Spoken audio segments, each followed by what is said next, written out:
it feels like there's an entire generation that really didn't have easy access to your music. Very true. And, now that that catalog is accessible, how do you reflect on that period? Are there lingering kind of frustrations or resentments, or have you made peace with it? I mean, how do you reconcile that in terms of lost time and exposure, and I would assume revenue as well?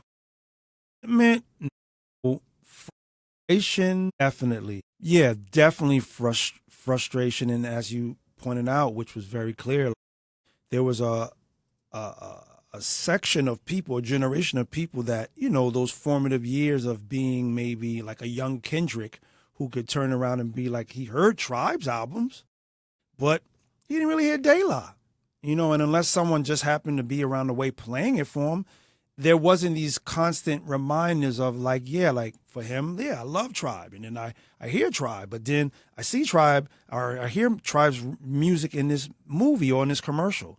So all that definitely messed up a lot for us. But we were still putting out music. We were still touring. We were still making money. So it wasn't like that was stopping at all.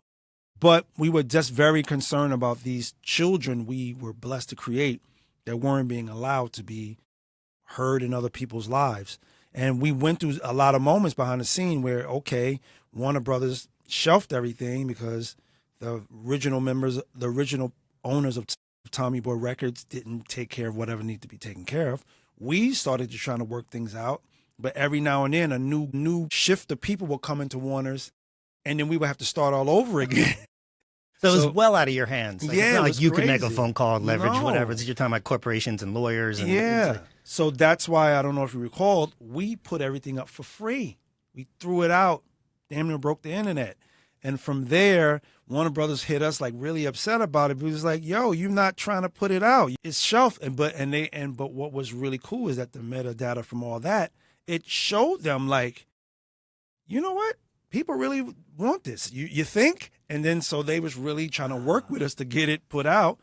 But then Tom Silverman came back into play to not only help De La's album, he got the entire catalog back. So that's when it went back into his hands. It's fascinating. So the way people responded to you giving that music out, it kind of woke up the corporations to the value of what they were sitting. Yeah, we have too many other things to be dealing with to now go through this, fine-tooth comb of figuring out what was this, what was that, because unfortunately the records that were kept at Tommy Boy, it wasn't really helping in knowing what was what. So and then when you fast forward up to now, when Reservoir acquired it and allowed us to be able to have this blessing of owning the catalog, it took a whole year for us to make sure that whatever wasn't cleared